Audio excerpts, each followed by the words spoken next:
Hi everybody, it's Fiona here. I'm one of the MS nurses at Auckland Hospital.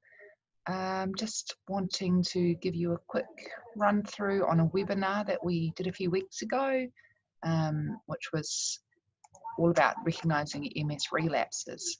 So I will just work out how to share my screen.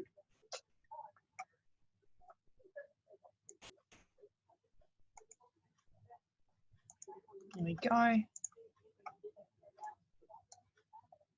Cool.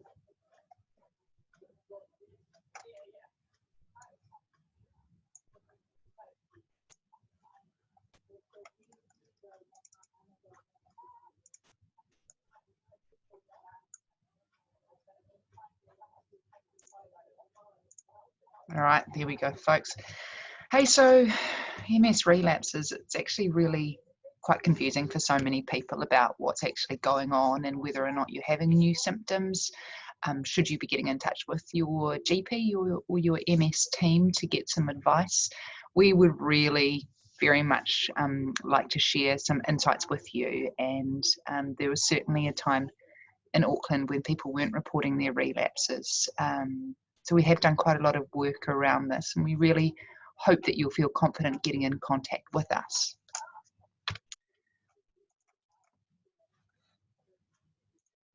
So what is a relapse? It's classically defined in any textbook or Googling that you do as a new or an old symptom that lasts for more than 24 hours in the absence of an infection. So if you are noticing anything that feels a bit neurological or something that seems odd to you, and let's face it, when you're recently diagnosed with MS, anything that's happening in your body can feel like it might be MS related. So we would want to see something that was consistent for over 24 hours, not something that sort of lasted for 10 minutes, even though that's really disconcerting. And certainly if things are going on for more than a few days, we certainly want to either definitely talk to you, and possibly see you for an appointment. So when you are having a relapse, you'll see our pictures at the top of the slide with the MRI of the brains, and you'll see around each of the ventricles, which look like big black bananas, there's white spots that have shown up on the scan, and that's classically where inflammation in your central nervous system happens when you're having an MS relapse. And if it's recent inflammation, it will come up as a bright white. So if you are having a relapse, that's what it will look like. Our neurologists are so skilled they don't need to have an MRI to often pinpoint you are having symptoms, but certainly it's really important for some things like FARMAT criteria and being diagnosed to have an MRI scan. So why is it important that you identify your relapses? Well, that's largely because there's a bunch of things we would do. We would want to be able to support you. So you may be having mild symptoms, but in fact that's still psychologically stressful, so maybe we want to be able to wrap some reassurance around that. It may be that we want you to go and see your GP and get them to do an infection screen. Certainly, and I'll talk about this in the coming slides, we know that infections can trigger off old symptoms, get them to come back. So we want to make sure that this is a true relapse, and so that it sometimes involves a trip to your GP to do something, potentially blood tests or a urine testing to make sure you don't have a bladder infection. The other thing would be if we can't get you an appointment here at the hospital, which is, as some of you will know, sometimes can take a bit of time, your GP can see you and they can talk to the on-call neurologist at Auckland Hospital. So your GP doesn't need to be an MS expert. In fact, they need to be an expert on so many things. We need to help them out. So we've designed a system here that your GP can actually get in contact with our neurologists and get expert advice over the telephone. The other thing is obviously there's potentially other supports you may need, sort of rehabilitation-based things and treatment for symptoms, which we'll talk about shortly. But largely what you really need when you get in contact is someone who's prepared to really, really listen to you.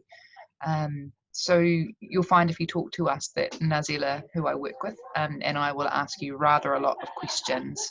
And that's not to be annoying, it's to get to the bottom of what's going on and help you get the right treatment at the right time with the right person. So we don't sit here with little headphones on like this, but certainly our job is to be prioritizing people who have new symptoms. So if you email or call us suggesting that you might be having new symptoms that you think could be a relapse, we would certainly get in touch with you first. You'd be the first person, or go to the top of the callback list each day. So do help us out and spell it out. You know, leave a message being clear with your voicemail about the fact that you think you may be having symptoms, or in your email, or the subject of your email. Perhaps you could suggest, you know, relapse or symptoms, so it keys us into to help you faster.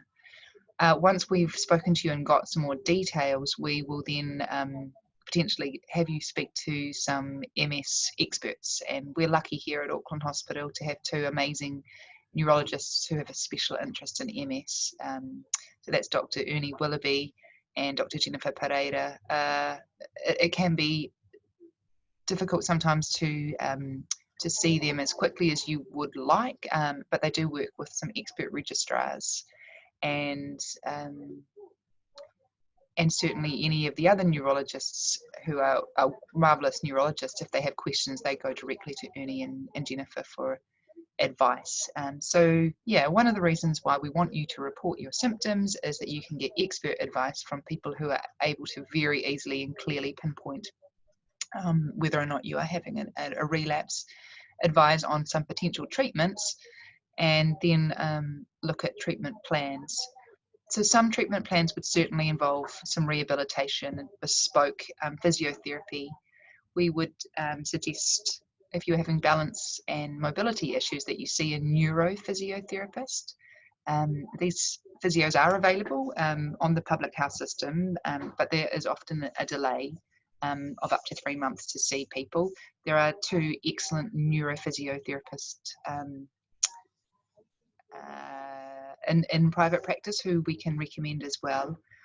I think certainly even if you've just been recently diagnosed and you don't have any particular concerns about your mobility or your balance, actually having a preemptive exercise program is sensible, because then you can look at your core muscles and make sure you're as physically strong and supple as you possibly can be.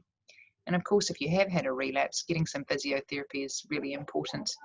If you've had balance and walking problems, to get your confidence back and literally have you back on your feet. Certainly there's a lot of evidence at the moment about time is brain, and the idea that the sooner you can start on a preventative MS medicine, the better. So you reduce the chance of losing brain volume. So brain volume is something that we're all going to lose over time. By the time we're 100, we're going to have tiny little walnuts in our heads, but MS lesions and relapses can cause reduction in brain volume.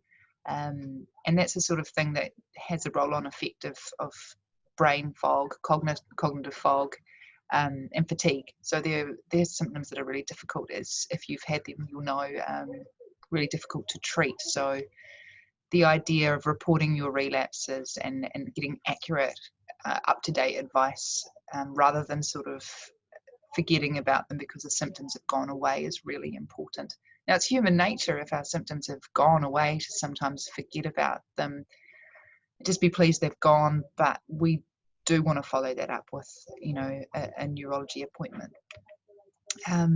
Health and lifestyle plays a really big part in brain health. So that's looking at all of the bad habits you may or may not have and trying to change them. Smoking is probably top of the hit list of terrible things you can do to not help yourself as far as MS goes. There's a lot of evidence to suggest that smoking certainly increases the likelihood of your MS progressing.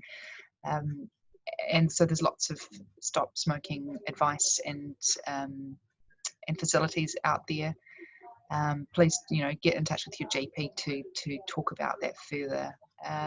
Exercise is really key to brain health, being as active as you can. Now, I don't mean that we want you to be out there running marathons or having shredded six packs is just actually being as active as you can, and sometimes that's high intensity workouts that can be 90 seconds in duration until you're huffing and puffing on an exercise cycle, and repeating that 3 or 4 times, for maybe 5 to 10 minutes, building up as time goes by. Reducing your alcohol. I'm not saying never have a delicious Sauvignon from time to time, but certainly reducing alcohol is something that's suggested as far as brain health. Everything in moderation, including chocolate too, I'm afraid, but you can definitely have chocolate. Early treatment with MS medicines is certainly what the brain health team tell us as well. So it's a holistic thing, looking at Western medicine as well as Eastern philosophy, as far as meditation, diet, exercise, all the sort of stuff you'll read in that Overcoming MS book that you can access via the MS Society. Pharmac, good old Pharmac. Aren't we lucky to have them? I say with slight irony. It's really key that you let us know about your MS relapses if you are hoping to access MS treatment via Pharmac. They certainly have slightly different definitions of a relapse than we do. They want to see your relapse symptoms lasting 5 to 7 days, but I still want you to get in touch with us if you've had symptoms for more than 24 hours. They also have a specification that you need to be able to walk 500 meters to access treatment. So certainly if you've had a relapse that's affecting your mobility, that's another key reason to let us know, so we can arrange physio and help you be as able as you can to do that walk. Pharmac want to see a 30-day gap between your last relapse, and they also want an MRI to provide evidence that you've got recent inflammation. So just to recap, reasons why we want you to report your possible relapse symptoms are to get expert advice, for us to listen really carefully to you, to potentially treat your symptoms, which I don't think I've touched on. Treatment for a current relapse, the only thing we would be able to offer is high dose steroid treatment. Now that is something that can speed up your recovery from the current symptoms, and it's tended to be kept largely for significant symptoms. So although altered sensation, pins and needles in your fingertips can be incredibly disconcerting, it's not something that perhaps would often have steroids prescribed compared to someone who is, having numbness and weakness in their legs and is having difficulty getting about. So we can look at treatment options. If you report your relapses, we're also able to look at the future and whether or not you'd be able to access a medicine to stop you having as many symptoms or relapses in the future. And again, remember, we can link you in with physiotherapy. So a really key reason, again, to report your symptoms. Pseudo relapses are the sort of thing that makes this all a wee bit tricky. A pseudo relapse is something that if you did an MRI scan, you wouldn't see any new active inflammation, but you may still be experiencing a symptom. And you might remember when I said earlier about needing to have had your symptom for 24 hours at least.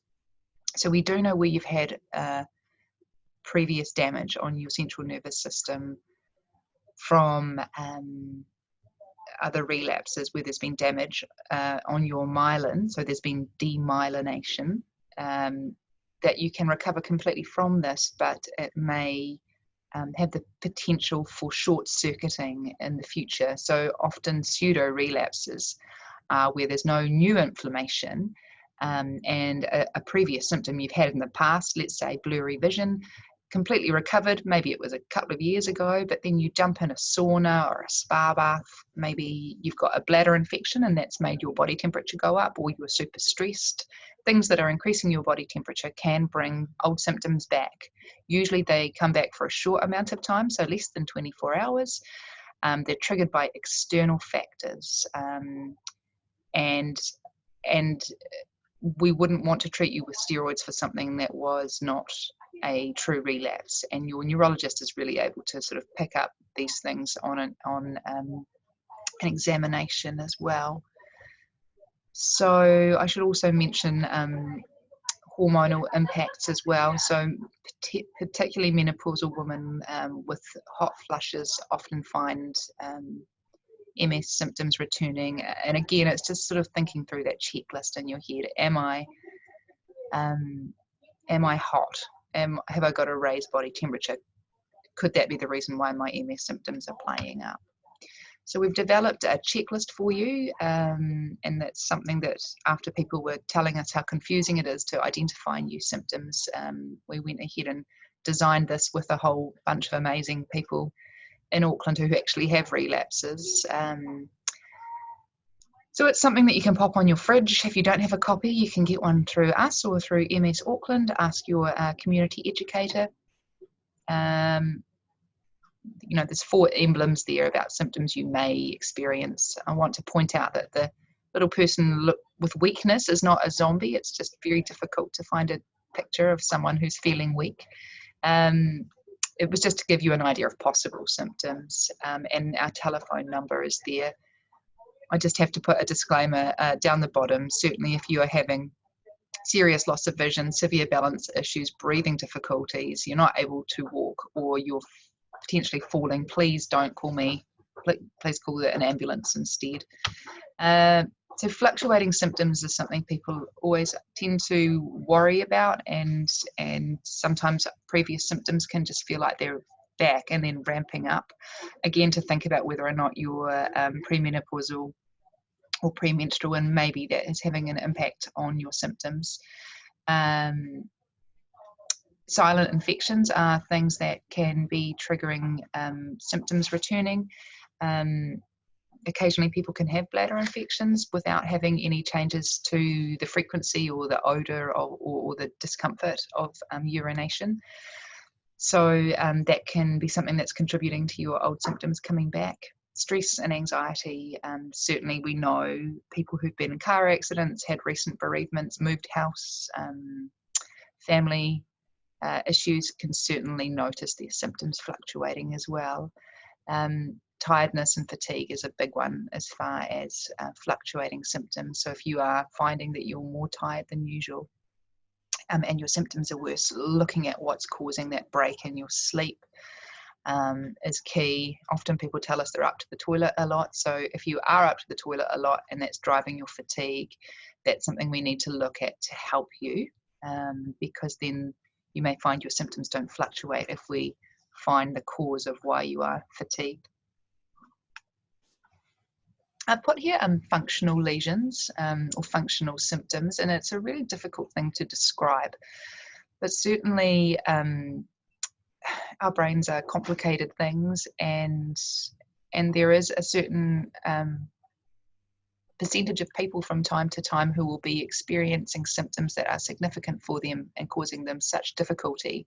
But when a neurologist does an assessment, there's nothing noticeably different on the assessment to a previous assessment, which does not certainly mean people are making up that they've got symptoms. And these are certainly really valid things that are going on, but there isn't anything specific. There's no specific lesion causing this issue, and that can be something that you may have had described as a functional symptom.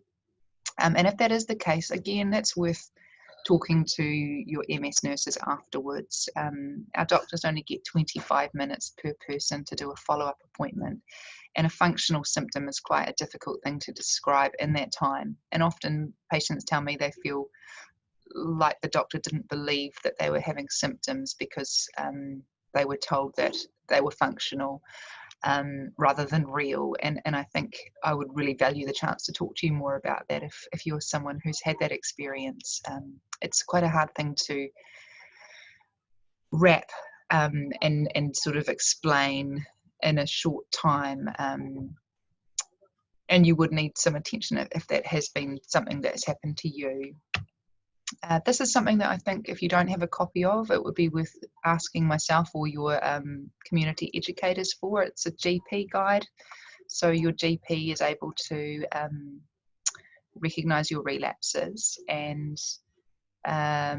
As I said earlier, we don't expect your GPs to be MS experts. We just want them to be able to know who to talk to at the right time. So this explains what potentially could cause a relapse, what could trigger something that is a pseudo-relapse, and if there is a serious neurological symptom noted, the on-call neurologist number at Auckland Hospital is here. So they're able to speak directly to an expert and proceed with helping you as best they can. There's advice about steroid doses, and this has really been designed to streamline the services between primary and tertiary care. Someone asked prior to this webinar what our role as MS nurses was. We have a proactive role, which is exactly why I'm sitting here in my office telling you all about relapse recognition. So we want to be able to educate anyone who's newly diagnosed about how to recognize relapses. We also want to talk to you if you've been diagnosed for some time, but maybe you haven't had a relapse for ages. The main thing to say is there's no such thing as a silly question. We want you to get in contact with us if you are experiencing any symptoms at all. Share your worry with us and we'll try and unpack what's going on. We also have a role developing guides to help you self-manage your life. You know, you're all amazing at knowing where you're at with your MS, and even if you're just new to this, it is feeling sometimes to people like a steep learning curve, but people quickly understand and learn how this affects them personally and what their symptoms feel like. Our job is to connect the dots so you know who to speak to and what happens next if you need assistance. We're reactive insofar as we take a lot of phone calls and emails from you and GPs about potential symptoms, and we help try and work out what's going on. There may be times we get you an appointment, as I said. There may be other times where we decide that we will call you 2 or 3 days later and just keep checking in to see if symptoms are evolving. We speak with GPs and our neurologist colleagues on a daily basis, and we're able to speak directly to your neurologist every day if we need to.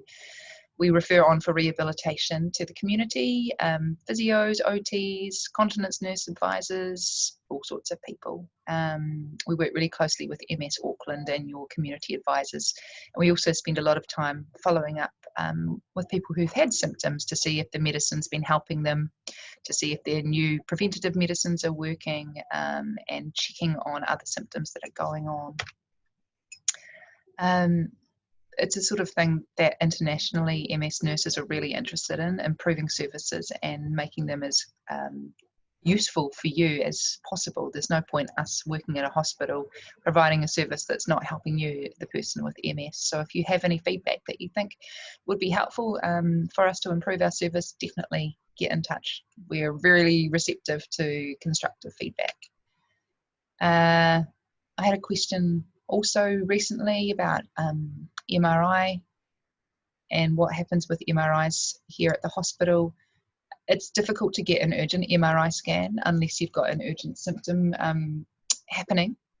Usually there's a 3-month waiting list at a lot of the DHBs. So although you may see your neurologist here at Auckland Hospital, if you live on the shore or out south, your MRI will be redirected to Middlemore or North Shore Hospital. We don't always do an MRI scan if you're having a relapse. Sometimes it's not necessary, but certainly if you're on an MS medicine and you have a relapse, we want to double check that there is a new lesion so that we can actually make sure that your treatment is working. They're really useful to double check if there are something called subclinical lesions happening, and certainly there are people who can be on an MS treatment, not have a relapse but have new lesions forming, and those are the sort of lesions again that cause cog, fog and fatigue. If you are able to and you have either insurance or the financial capacity to do it, my recommendation would be that you have an MRI scan every 12 to 18 months. It's best practice internationally that we check on that, but the New Zealand health budget doesn't let us request that as often as we would like. So lastly, listen to your body. You know you best, and don't be afraid to get in contact to ask us if you're noticing things that you think may be related to an MS relapse. These are our contact details, and advice about how best to get in contact with us.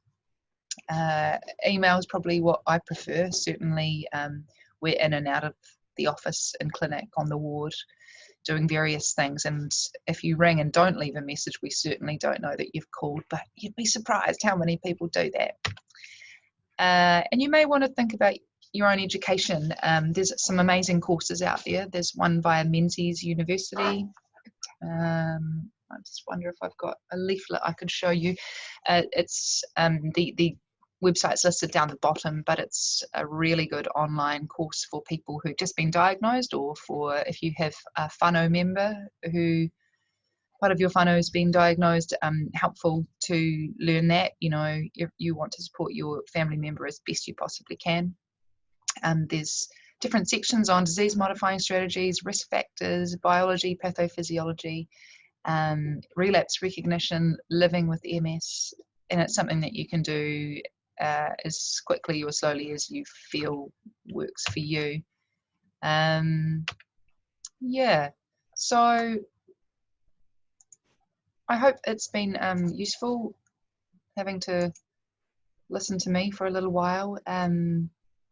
Please, you know, do feel like you can get in contact with us. We really do want to help. We love our jobs, and the idea of actually helping you navigate through a really difficult time in your life is really important to us. We want to be on our A game every time we talk to you. So if you do find that we've been slow to get back to you about your symptoms, or you haven't heard back from us after you've left a message or emailed, you know, if you've not heard within 48 hours, please send us a reminder.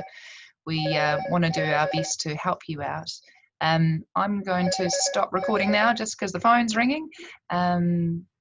But certainly if you have any questions about this presentation, do get in contact. Bye.